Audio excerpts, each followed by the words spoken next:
Hello and welcome to KYC, a brand new show at NDTV Profit. In this fast-paced world of stock markets, investors are bombarded with information, but what they often lack is a deep, comprehensive understanding of the companies they invest in.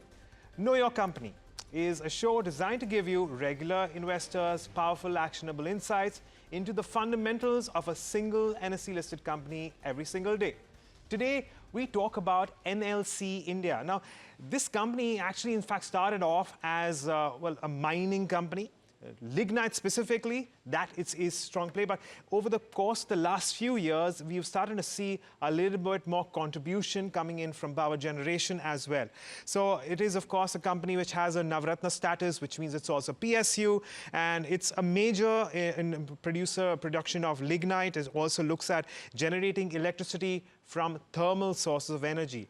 But that said, let's take a look at how the revenue contribution has changed over the past few years. And as you can see, and as I was telling you, while the contribution of mining is still a major, well, it's come off to a certain extent now, just a third. Well, the contribution from power generation has moved up from 15% to 23%, likelihood of this moving even higher. Now, as usual, what we also try to do is give you a rating of how this company has performed over the past few years in terms of its income. We talk about the balance sheet as well as cash flows and many other factors. And we try to give you an overall rating with respect to how the company has done. Based on that, let's start off with the first one as usual, and I'll talk about the income statement. Now, overall, it's a company which gives you revenues around 13,000 crores on an annual basis. It stands at a little over 4,600 crores in terms of its operating profits, as well as net profits standing at a little less than 2,000 crores. And if you consider the CAGR, that's not been substantial and certainly not up to the standards of many of its other larger peers in the industry. So we do have about a 4% CAGR over the last 3 years in terms of its revenue. Profitability, on the other hand, has seen a compounded annual growth rate of around well over 31% over the course of the last 3 years. Overall, this is how things have panned out as far as the income statement is concerned. But on that note, I'm also going to get in my colleague Mihika to take us through and guide us through several other financials here as well. So Mika, thanks for joining in. You know, we've spoken about the income statement. It's been pretty steady, though the top line growth has not been very impressive. The bottom line certainly has been. What is the balance sheet telling you?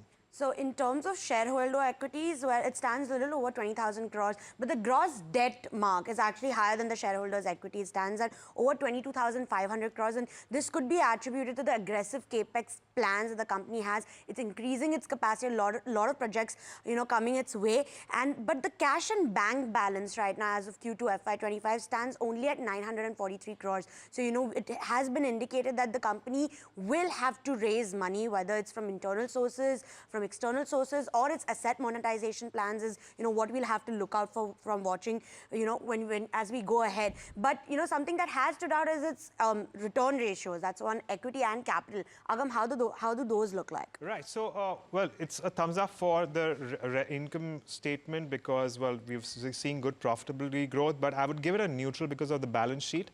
So it's about 1.5 points so far. In terms of the return ratios, we are seeing an improvement there as well. Even though the return ratios are not impressive, because we actually tend to see return on equity and return on capital employed at marks of well over 20%. Still, as you can see on your screen there certainly is an improvement from sub 10% on return on equity has moved up to around 12%. Return on capital employed accordingly has also moved up. So while the numbers are not impressive, because of the fact we're seeing an improvement, I would give this another thumbs up.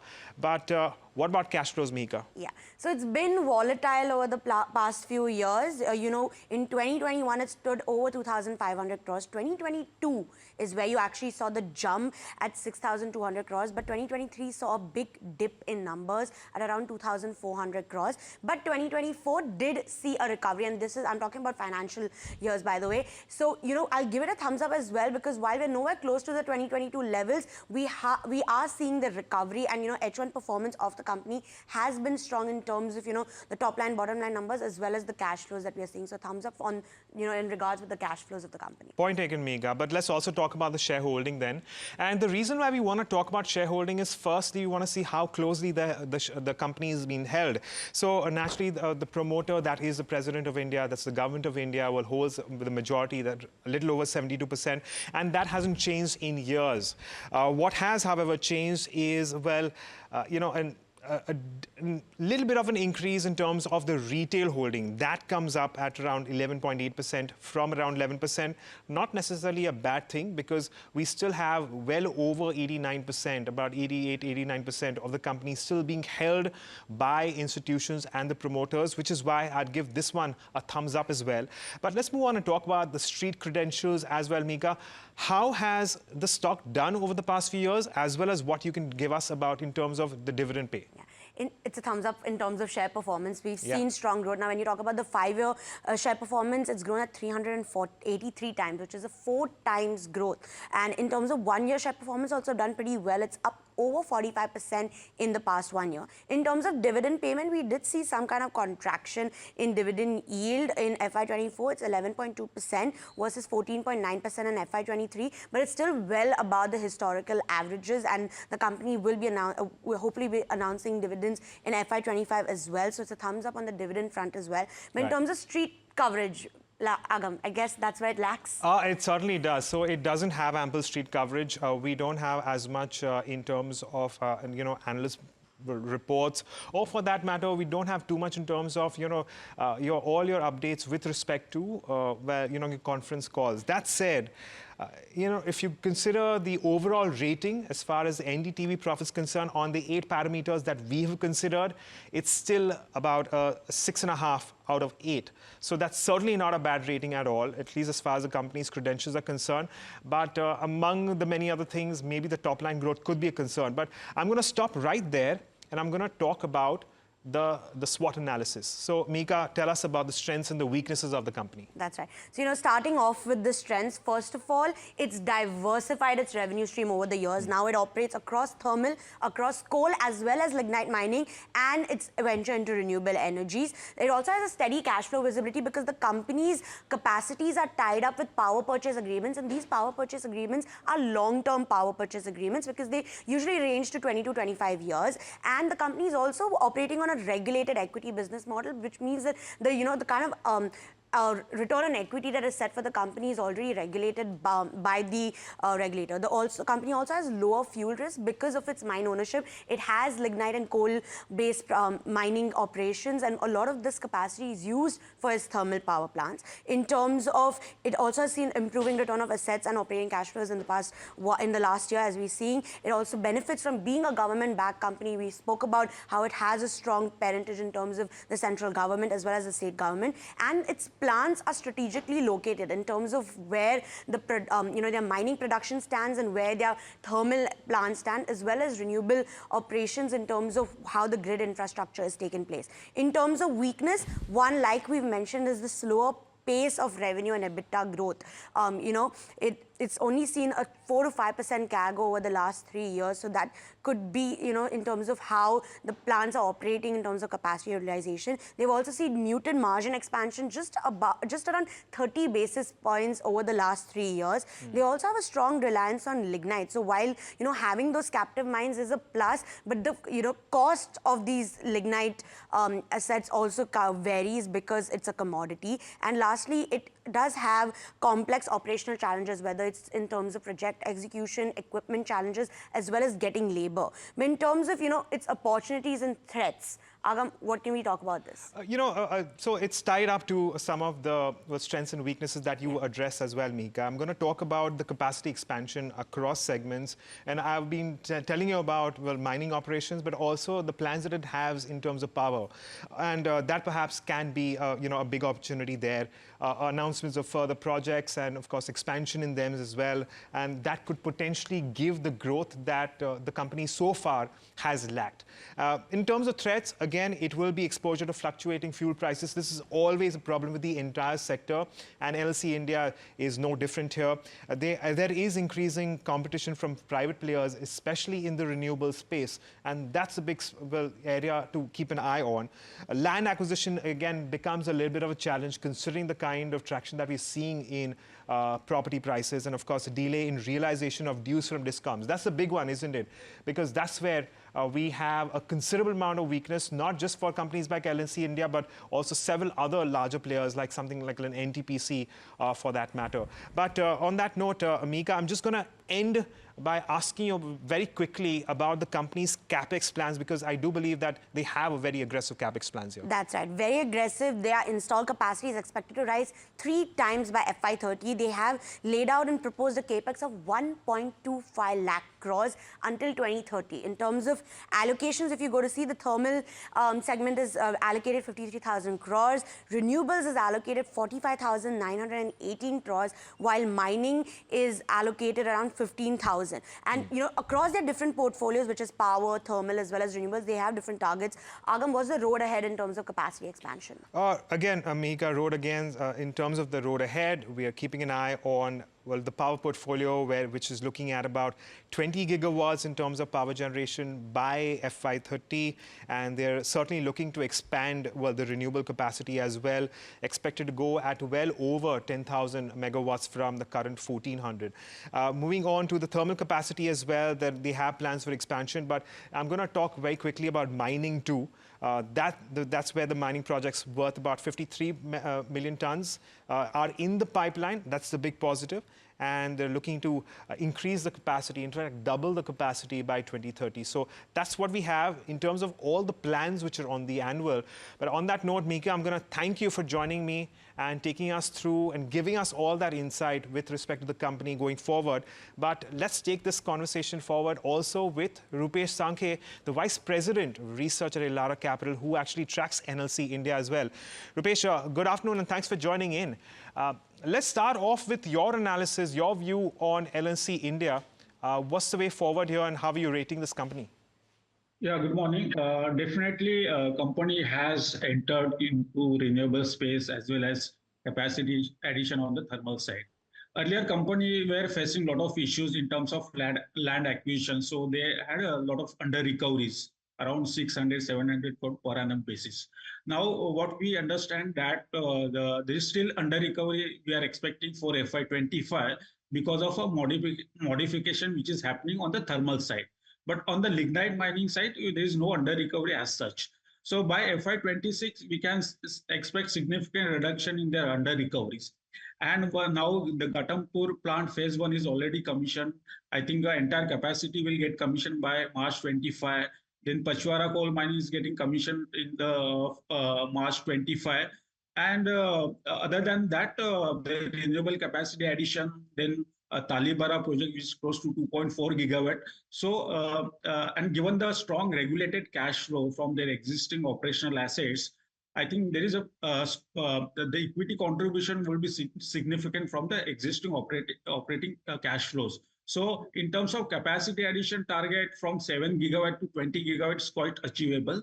And it's a mix of regulated assets, backward integration in terms of fuel cost, complete pass-through, as well as renewable capacity addition. I think the company is well placed in terms of growth.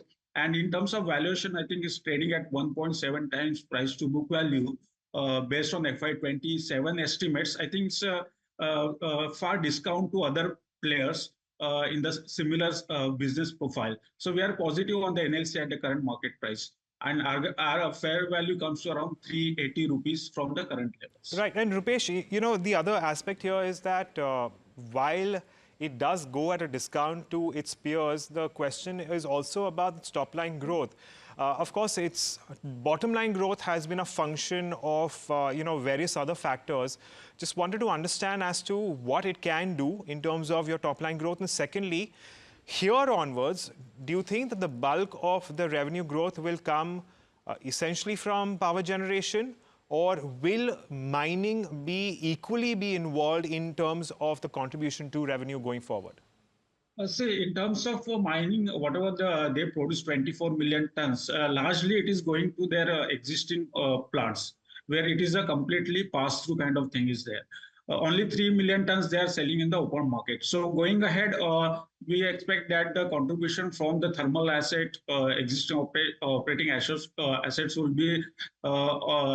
continue.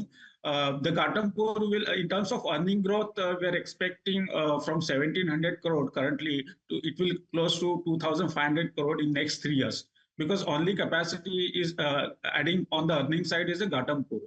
But I think next 2 to 3 years, we don't expect much growth on the earning side, other than the Ghatampur addition as well as under recoveries, which they were reporting earlier. But the capacity addition they are projecting for 2030, which is quite achievable. I think after 3 4 years down the line, we can see significant growth there on the earnings side. So definitely still earnings and the revenue will be driven by the regulated assets. Right, Rupesh, thank you so much for that insight into NLC India. But now, as is the custom, let's shift focus and hear from the management itself. And my colleague Mihika caught up with Prasanna Kumar Motupalli. He is a CMD of NLC India, who spoke about the second half of the financial year and its outlook and how it's shaping up for them. Listen in. During the first half of the financial year, there is a substantial improvement in all-round performance of the company. Be it lignite production, coal production, the power generation, and the capacity addition. In all the areas, there is substantial improvement.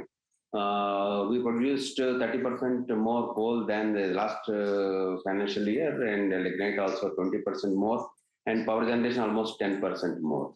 And going forward, in the second half of the financial year, already there is more improvement in the coal production, lignite production, and power generation. So we are hopeful that we will end with substantial improvement of around 15 to 20% for the last year's physical performance. Got it, sir. In terms of your production targets for both lignite and coal, what do they stand for FY25? And is the company confident that this will be met, or could we surpass this target? In last financial year, we produced all-time highest ever lignite plus coal production of 36 million metric ton. This year, we are targeting for more than 40 million metric ton. And already, if you take the pro rata, already we are in line with that target. So we are hopeful to produce around 40 million metric ton. Out of that, 25 million metric ton will be 25 metric ton will be from lignite, and around 17 million metric ton from the coal. So total we will be producing around 42 million metric ton in the current financial year. Got it, sir. And in terms, for my understanding, when you talk about your coal and lignite production, is almost all of it used for your power generation business, or does the company have, sales outside the business itself? Madam, we are having pithead thermal power stations, and most of our lignite is used in our pithead thermal power stations, lignite-based thermal power stations. But we do sell some lignite from our Barsing Sir mine in Rajasthan through e-auction route. Otherwise, majority of our lignite we use for power generation in our thermal power stations. Got it. And could you also give us, some outlook in terms of the thermal and the new coal project that is set to be commissioned over the next few years? I believe the coal project is set to be commissioned next year itself. In terms of, how it's going to benefit the company, could you give us more details on the same? Madam, first I will give about the mining sector. As on date, we are around 44 million metric ton producing company, around 20 million metric ton coal and 24 million metric ton lignite. We are targeting to take it to 100 million metric ton by 2030. So in line with that, already we got 3 commercial coal blocks in the recent auctions. One, the North Dadu in the state of Jharkhand. The second one is Machakata in the state of Orissa, and New Patrapara in the state of Orissa. So if you combine all these capacities, the total capacity is more than 100 million metric ton. Particularly the Machakata coal mine is having huge reserves of 1.4 billion tons, and having annual capacity of 30 million metric ton. And the new Patrapara recently, which we got, that is adjacent mine of Machakata. So there also around 15 million metric ton production is possible. So as on date, we already tied up for 100 million metric ton. This is the regarding the mining sector. And in this also, whatever the government timeline is given, we are targeting to start production much before the target set by government. Government set target of 55 to 57 months. We are targeting for 36 months. Coming to thermal power generation, as on date, we are a 6.4 gigawatt company. 1.4 gigawatt renewables and balance 4.4 gigawatt thermal. We are targeting to increase this capacity of 6.4 gigawatt to 20 gigawatt by 2030. Out of that, 10 gigawatt will be thermal and 10 gigawatt will be renewables. Particularly in the renewable, as on date, we are having 1.4 gigawatt. We want to increase this 7 times. While the entire globe and the country is targeting to triple the renewable capacity, we are targeting to increase our renewable capacity by 7 times.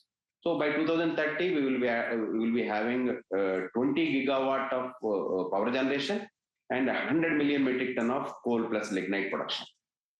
Got it, sir. You ventured into renewable energy as well. You're diversifying your revenue streams. Currently, if I'm not wrong, you're 2 gigawatts of renewable energy in the pipeline. When will this be set to commission, and how do you, see more projects coming in? And have the PPAs been tied up for the 2 gigawatts under pipeline?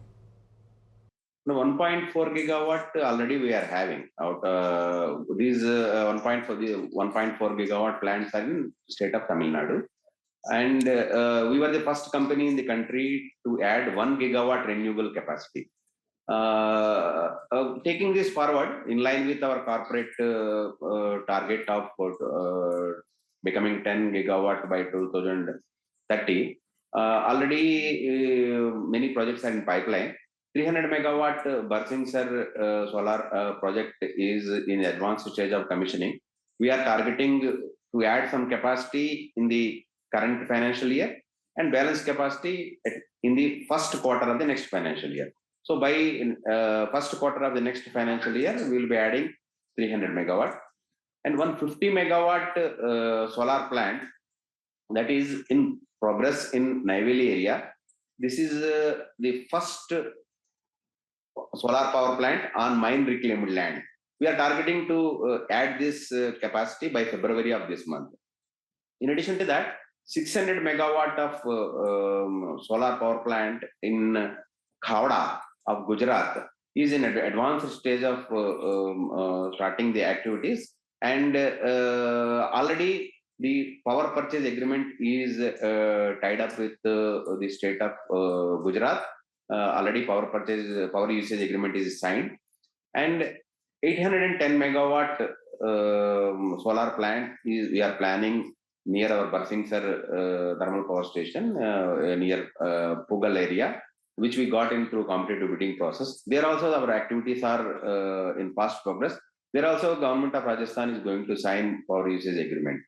And the 300 megawatt which I told in the state of Rajasthan, there also we already signed power usage agreement with the state of Rajasthan for supply of power for next 25 years. So the entire capacity of 2 gigawatt which are in pipeline, they are already the work is in fast progress, and for the entire capacity we signed power usage agreement. Got it. So if I collect correctly, the 2 gigawatts which is ongoing right now, will entirety of it will be at least commissioned by the end of FY26. Is that right? Exactly. By end of 2025 in March 25, we'll be adding around 150 to 200 megawatt, and next during H1 of the next financial year, the entire capacity will be added. And that's the management of NLC India telling you about how things could potentially pan out for the second half of this financial year. But that is all the time we have in this edition of KYC. Don't go anywhere. Lots more lined up on NDTV Profit. Stay tuned in.